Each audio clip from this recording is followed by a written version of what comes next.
story recapped here. Today I'm gonna explain a horror, mystery, and sci-fi film called Brightburn. Spoilers ahead, watch out and take care. In a quaint home at Brightburn, Kansas, Kyle and Tori Breyer are in bed, about to make love. Kyle is hopeful they'll get a baby this time, but Tori is tired of hoping and only wants to have fun. Suddenly, Tori feels a tremor and stands to check, but it stops until a crash shakes their home. Outside their window, they notice a bright red light in the distance. After the incident, Kyle and Tori are blessed with a baby named Brandon. 10 years later, Tori checks Brandon's room to get him ready for school, but she finds the room empty. Hide and seek is a game they often play, so she whistles to get a hint of his location. Brandon whistles back, teasing Tori because she's far from his hiding spot. Brandon's voice leads her to their barn. She carefully checks through hay bales but doesn't find him. Brandon jumps at her, and Tori laughs at his prank. She hugs Brandon, telling him he'll always be her baby boy. Kyle meets them outside and warns Brandon about the barn rules, worrying for his safety. At school, Brandon gets called to answer a question about bees and wasps. He answers readily, saying that bees are pollinators and wasps are predators. He continues by mentioning the Polistus sulcifer, a species that lost the ability to nest and forces other species to raise their young. One of his classmates, Royce, picks on him for rambling, and the whole class laughs except for Caitlin.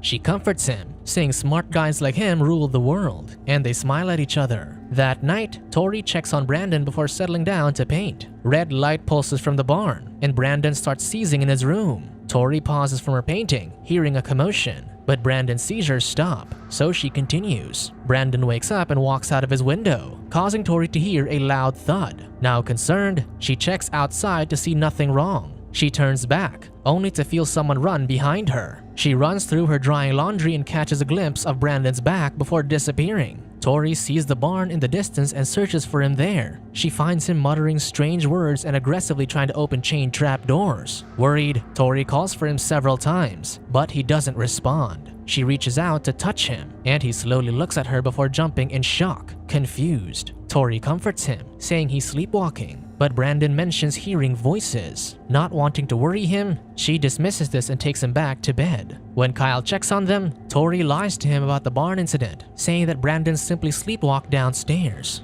The next day, Kyle reveals to Brandon that he struggled when they first adopted him. When Tori leaves Kyle alone with Brandon, he is lost until he uses candy to calm him, solidifying his place as a father. The two bond over the same candy until Kyle leaves Brandon to mow the lawn. The lawnmower doesn't start quickly, and Brandon's frustration builds until he throws a machine across the yard. In shock, Brandon raises his hands at his strength. He finds the lawnmower upside down with the blades spinning dangerously. Voices whisper to him, hypnotizing him into slamming his hand to the blades. The machine breaks, but his hand comes out unharmed. On Brandon's 12th birthday, the family celebrates in a diner with Tori's sister Marilee and her husband Noah. Marilee, also Brandon's school counselor, talks about how much of a genius he is, and as a reward, Noah gives him a hunting rifle for his birthday present. Kyle confiscates the gun due to Brandon's age. When Brandon's protests get rebuffed, he demands the gun from Kyle, slamming a fist on the table. The arcade screens flicker out, and people stare at the commotion. At Brandon's attitude, Kyle ends their celebration early. When Brandon doesn't move to leave, Kyle grabs him, causing the arcade screens to flicker again. Tori convinces Brandon to listen to Kyle. Then, Erica, a waitress, warily watches them as they leave. Back home, Kyle and Tori talk about the changes in Brandon. Tori reminds him of their teenage years when they were worse. Her parents never cared, so she vows to do better with Brandon. Kyle agrees and suggests they go camping in Drivewood tomorrow to relax. As they're getting ready, Tori reminds Brandon about his jacket, but he ignores her and continues eating breakfast. Kyle checks on him and finds Brandon strangely eating his fork. He pulls it away, and Brandon gasps awake, confused at the bent fork in his hand. While Tori gets Brandon's jacket in his room, she finds pictures under his bed. She shows Kyle the pictures, and they flip through pictures of undressed women. They're amused at Brandon's idea of entertainment until they start seeing pictures of human organs. Disturbed, they decide to talk with him later. Out hunting, Kyle discusses intercourse with Brandon, saying it's not purely physical but about love. He says it's normal to get urges and indulge, subtly informing him of self-love. Brandon mistakes it for a different urge, and Kyle awkwardly ends the conversation. At Caitlin's home, she's jarred awake by music. She gets up from bed and sees her laptop playing, so she closes it. She turns back to bed but hears music again. Scared, she quickly closes her laptop again with several notes on top. Feeling someone looming, she turns to the window and immediately calls her mom, Erica. Erica bursts through the door, making Caitlin scream. She points to her window in distress, saying someone's there, but Erica doesn't find anyone. Erica tries to calm her down until she learns it was Brandon Breyer at Caitlin's window. Tori frantically searches the woods for Brandon when they find him gone. He pops up behind her, telling her he only went to pee. At school, Tori consults Marilee about Brandon's attitude at the diner, still concerned. Marilee reassures her that it's only puberty, and Tori is relieved. She gets Brandon and sees him drawing symbols, but Brandon quickly covers it up. It's nighttime at the barn when Kyle hears the chickens disturbed. He arms himself with a gun, thinking it's a wolf, but finds Brandon instead. He just stands there, eerily staring as the chickens panic. Kyle reprimands Brandon as it's late and takes him home, unsettled. After some sleep, Kyle wakes to find the chickens dead. He shows Tori the coop and blames Brandon, telling her about what happened earlier. Despite his reasoning that a wolf wouldn't be able to break a lock, she doesn't believe him.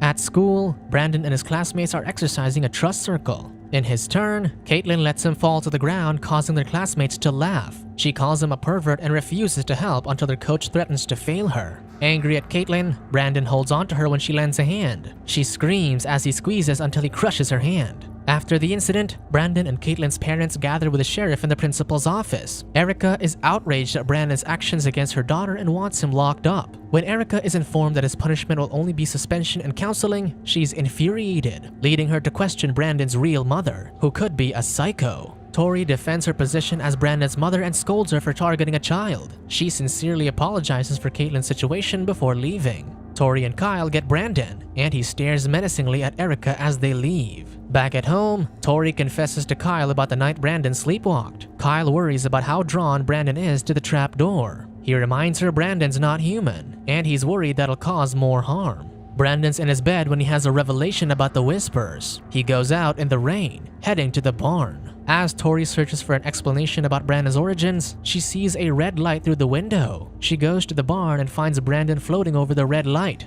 Panicking, she jumps to catch him, but he falls and cuts himself on the alien ship. Seeing Brandon injured, Tori comforts him. He questions her about what he is, and she decides to confess, talking about their struggles for a baby until he comes inside the alien ship. Brandon wrenches away from her, upset about their lies. He runs outside, finally deciphering the whispers as "take the world," and screams with laser red eyes. Brandon invites himself into Caitlin's room. She's afraid, even when he gives her flowers as an apology. He tells her she shouldn't be, as she's one of the only people who knows he's special. When she mentions that her mother forbade her from talking to him, he tells her he'll take care of it. Erica is at the diner, cleaning up, when she suddenly notices drawn symbols on the windows. Thinking it's a prank, she calls for Gary. The light flickers erratically, and she looks up as they break with a shard stabbing her eye. She painfully takes it out with blood spraying on the floor. Erica looks around for the culprit, but blood covers her vision. Afraid for her life, she takes a baseball bat, swings it around to scare him off, and then locks herself inside the freezer. Hot laser splits the metal door, then it's wrenched open.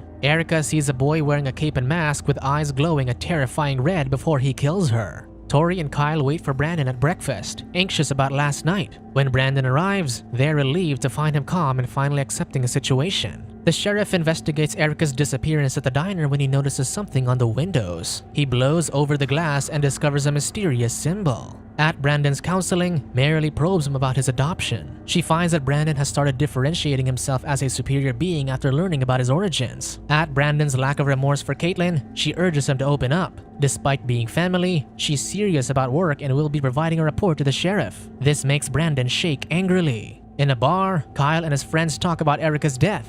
EJ implies Brandon because of the incident with Caitlin, but he apologizes when rebuked. Kyle worries that Brandon is becoming a monster, but Noah assures him that all children are monsters before leaving home. Marilee is home alone when Brandon visits. He suddenly threatens her to send the sheriff a report, but Marilee stands her ground and firmly asks him to leave. Although his smile is menacing, he complies. After shutting the door, Marilee texts Noah before bed. She's unaware of Brandon and his red mask, looming in the darkness behind her. Brandon sneaks inside her room as she sleeps but hears Noah coming home. Noah brushes his teeth in the bathroom and overlooks Brandon behind him, but he feels it when someone moves to his closet. He turns on the light and jumps when he sees Brandon in his mask. Noah scolds him and drags him outside to his truck. Before going in, Brandon warns him not to tell his parents, but Noah isn't threatened. The light flickers as Noah goes to the driver's seat. When he doesn't see Brandon inside the truck, he goes to force him inside. Just as Brandon put on his mask, Noah grabs him and gets shot down by laser vision. Brandon disappears into the darkness, and Noah is terrified. He limps inside his car and drives away. After gaining distance, Brandon hits his truck, making him lose control. The car breaks down, and Noah desperately tries to start it. After hitting his headlights, he sees Brandon standing in front of his car. When the lights turn off and on again, he sees him flying, then disappearing.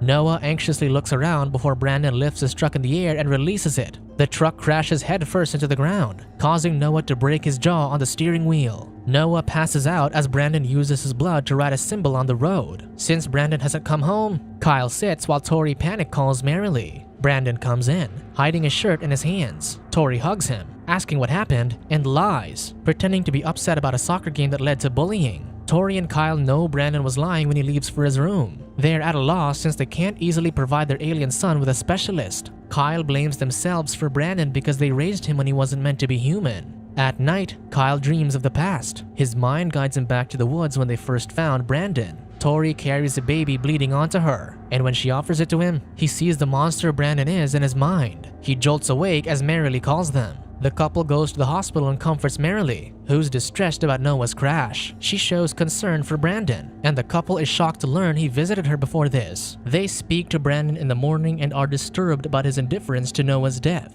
Tori gently asks Brandon if he knew anything about Noah's death, but he lies to them. Kyle blows up at Brandon, knowing that their son is a monster who killed his friend. Brandon doesn't take it well and pushes Kyle, crashing him on a cabinet. Tori breaks up the fight and tells Brandon to go to his room. Kyle suspects Brandon is hiding a shirt for a reason. He searches Brandon's room while he showers and finds it stained with blood. He immediately hides the shirt, pretending to apologize for his actions. When Kyle shows Tori evidence of Brandon's crime, she turns a blind eye. Kyle gets frustrated with her, leading him to say he isn't their son. She gets upset with his words and leaves. While overlooking Noah's accident, the sheriff discovers the same symbol he found in Erica's case. Kyle looks at Brandon's baby trinkets and remembers his love for their son. He turns in for bed and tells Tori that he's taking Brandon camping to fix their relationship and show him his love. Tori is relieved and lets herself be embraced by Kyle's arm. Kyle and Brandon set off in the morning. Their journey is silent and strained. The sheriff visits Tori asking about Brandon. He shows her a photograph of the symbol at Noah's crash and describes it as a combination of two-letter B's, insinuating Brandon Breyer. Tori plays innocent, but the sheriff knows better. When she tells him to leave, the sheriff warns her that he'll return. She rushes to Brandon's room and finds his notebook full of the same symbols. She flips through it,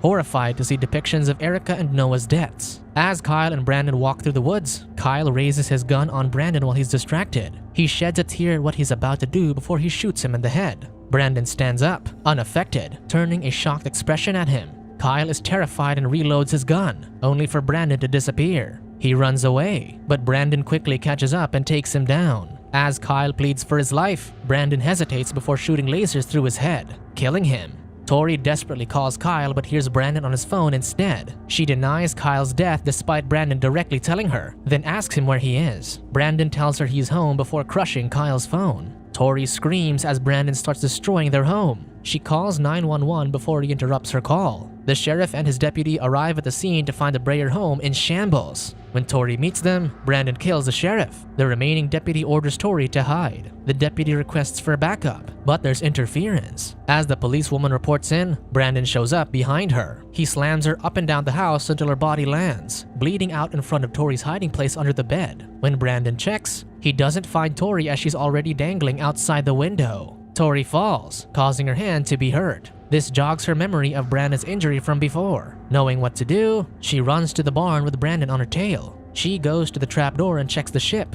only for it to start glowing. The light uncovers Erica's dissected body behind her, and Tori cries after recognizing her. Setting her decision, she rips a metal shard from the ship and hides it in her back pocket. Tori calls for Brandon, luring him with whistles as if playing their game. Brandon finds her, and Tori slowly approaches him, trying to make him recognize the good inside himself. When Brandon melts into her embrace, she raises her arm, intending to kill her son with a metal shard, but Brandon stops her. Brandon feels the pain of Tori's betrayal and shouts in rage. He takes Tori in his arms and crashes through the barn's roof. Tori's head comes up bloody from the crash, and as they fly higher and higher, she touches her son's face before he lets go, letting her fall to her death. Brandon sees a plane in the distance and uses it to cover up the deaths in the Breyer home. He innocently eats a cookie as a news crew reports about the mysterious plane crash, leaving Brandon as the only survivor.